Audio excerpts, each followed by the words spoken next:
Hey, Chivis, I'm Ive, and today we're talking about why the Netherlands never joined the Scramble for Africa. If you enjoy stories like this, hit the like button and subscribe if you haven't already. Let's go.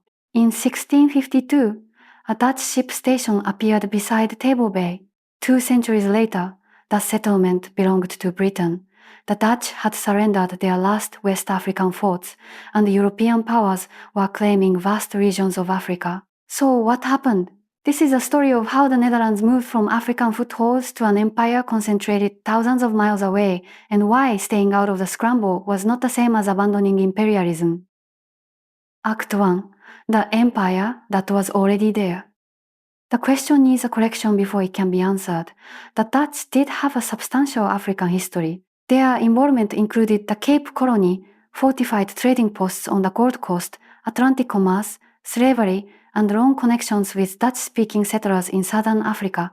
The real mystery is not why the Netherlands never reached Africa. It is why it did not build a new territorial empire there during the late 19th century.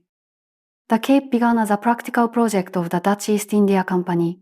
Jan van Riebeck established a station at Table Bay to refresh ships traveling between Europe and the Dutch East Indies. Food, water, repairs, and shelter mattered more to the company than ruling a huge African interior. But logistical outposts can become colonies. Free burghers received land, settlers moved beyond the original station, and the frontier expanded. That expansion displaced Khoi and San communities and brought prolonged conflict with other African societies. The colony also depended on enslaved laborers brought from places including Madagascar, East Africa, South Asia, and Southeast Asia. The Dutch presence on the Gold Coast followed a different pattern. The Dutch captured Elmina from Portugal in 1637 and maintained a network of forts and coastal settlements. These posts connected commerce, gold, slavery, and military rivalry. They were important, but they were not a single inland colony governed across a vast, continuous territory. By the 18th century, the Cape was a significant Dutch settler possession, while the Gold Coast forts remained commercial outposts, yet both rested on an older imperial system. The company was not a modern nation-state with unlimited resources, and its authority weakened as European rivals grew stronger. Act 2. When a trading power lost a balance. The Dutch Republic had once used finance, shipping, and commerce to compete with larger kingdoms. In the 17th century, that combination made it extraordinarily influential, but power is relative. Britain and France had larger populations, expanding state bureaucracies, and fiscal systems capable of supporting larger armies and navies. The Fourth Anglo-Dutch War, from 1780 to 1784, exposed the problem. Britain disrupted Dutch trade and attacked overseas possessions. Dutch commercial wealth still existed, but the Republic could no longer convert it into military power as effectively as Britain could. The crisis was political as well as naval. Conflicts between Orangists and Patriot reformers weakened the Republic. Prussian intervention restored the authority of the stadtholder in 1787, but it did not solve the deeper problem. Dutch institutions were struggling while neighboring states were becoming more centralized and competitive. The French invasion of 1794 and 1795 brought the old republic down. The Batavian Republic became heavily influenced by France. Napoleon later placed his brother Louis Bonaparte on the Dutch throne, and in 1810 the Netherlands was annexed directly into the French Empire. This mattered because colonial possessions depend on decisions made far away. A state occupied, subordinated, or absorbed by France had less freedom to defend its overseas empire. Britain, meanwhile, viewed Dutch ports and colonies through the lens of the wider war against revolutionary and Napoleonic France. Act 3. The Cape changes hands. Britain occupied the Cape in 1795, partly to prevent the strategic harbor from falling under French influence. The colony returned to the Batavian Republic in 1803 after the Peace of Amiens, but Britain occupied it again in 1806 as the Napoleonic Wars resumed. After Napoleon's defeat, the settlement of Europe made the transfer permanent. The Anglo-Dutch Treaty of 1814 recognized British possession of the Cape. The Dutch government received compensation and accepted the loss of several overseas possessions. The decision was strategically enormous. The Cape had been the Netherlands' largest African settlement and its most useful base. Dutch-speaking settlers remained there, but they were no longer subjects of the Netherlands.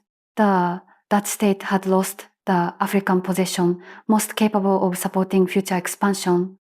This was not a clean disappearance from Africa.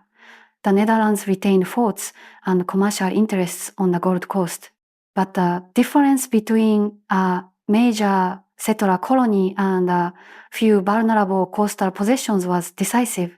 One could support expansion, the other required justification, defense, and money. Act 4. The foothold that was traded away. During the 19th century, the Dutch Gold Coast position became less valuable than it had been in the age of intense Atlantic rivalry. British influence around the region was stronger, and isolated Dutch forts were difficult to defend.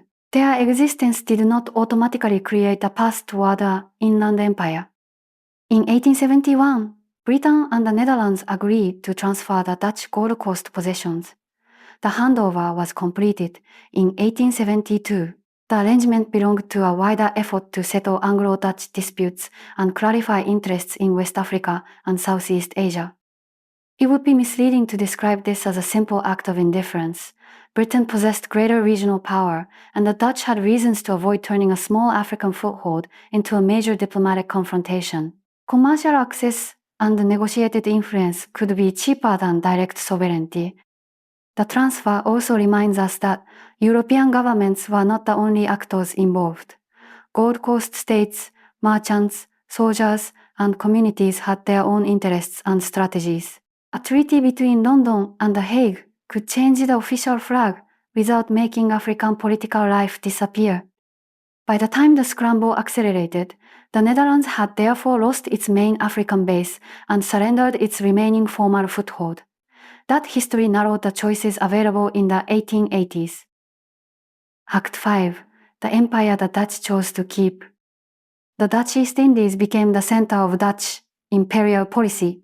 Java and other islands supplied coffee, sugar, indigo, tobacco, tea, and later other valuable commodities. The archipelago also lay across major maritime routes, linking the Indian Ocean, Southeast Asia, and the Pacific. This was not a peaceful or effortless choice. Dutch authority remained uneven, and expansion met resistance in Java, Sumatra, Bali, Borneo, Sulawesi, and elsewhere. The Aceh War, beginning in 1873, became one of the Netherlands' most demanding colonial conflicts. The point is not that Asia was easy, while Africa was difficult. The point is that the Dutch were already spending soldiers, administrators, and money in Asia. The East Indies offered an established imperial structure and proven revenue, even though maintaining it required coercion and continuous warfare. Every new colony has an opportunity cost. A Dutch government considering Africa would have had to finance administration, transport, forts, troops, and diplomacy in another theater. It would also have had to calculate how Britain, France, Germany, Belgium, and Portugal might respond. Africa could certainly generate wealth, but its future returns were uncertain from the Dutch perspective. Former sovereignty was not the only way to profit.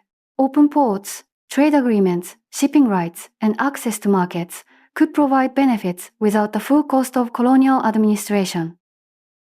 Act 6. The Scramble and the Decision Not to Enter. The Berlin Conference met from November 1884 to February 1885. It did not literally divide every part of Africa in one sitting. Instead, it created diplomatic rules concerning trade, navigation, and territorial claims, especially around the Congo Basin, helping later expansion proceed with fewer immediate clashes among European powers. The Congo Project was driven especially by Leopold II of Belgium. Through diplomacy, humanitarian language, commercial promises, and geographical organizations, he built support for a new political arrangement. The conference recognized the Congo Free State under his personal sovereignty while proclaiming principles of trade and navigation. The Dutch were not simply passed over in a neutral contest because another ruler was judged more deserving. They had not launched a comparable campaign to acquire the Congo, and the Netherlands was not treating a new African colony as a central national objective. Nor was Dutch policy anti-imperial. The Netherlands continued colonial rule in the East Indies until Indonesian independence was recognized in 1949, and it retained possessions in the Caribbean. A country could reject a new African colony while continuing a coercive empire elsewhere. The clearest explanation has 4 parts. First came loss. The Cape passed to Britain during the upheavals surrounding the Napoleonic Wars. Second came relative weakness. Britain and France could project power on a scale the Netherlands could not easily match. Third came opportunity cost. The East Indies already absorbed the Dutch imperial effort. And fourth came risk management. A new African claim could produce conflict, while trade could continue without sovereignty. The Netherlands did not miss a universal race that every European country was destined to join. It made choices inside a changing balance of power. Earlier Dutch possessions in Africa had been shaped by shipping, commerce, conquest, slavery, and frontier expansion. By the late 19th century, those possessions were gone, while Southeast Asia had become the empire the Dutch were determined and willing to defend. So, the answer is not that the Dutch forgot Africa, lacked imperial ambition, or suddenly became peaceful. They had already lost a territory that could support a major African project, and they judged that building a new one was less attractive than holding their difficult but profitable Asian empire. If you found this explanation useful, consider subscribing for more history that treats maps as arguments, not just backgrounds. And if you have a question about another overlooked imperial decision, leave it below.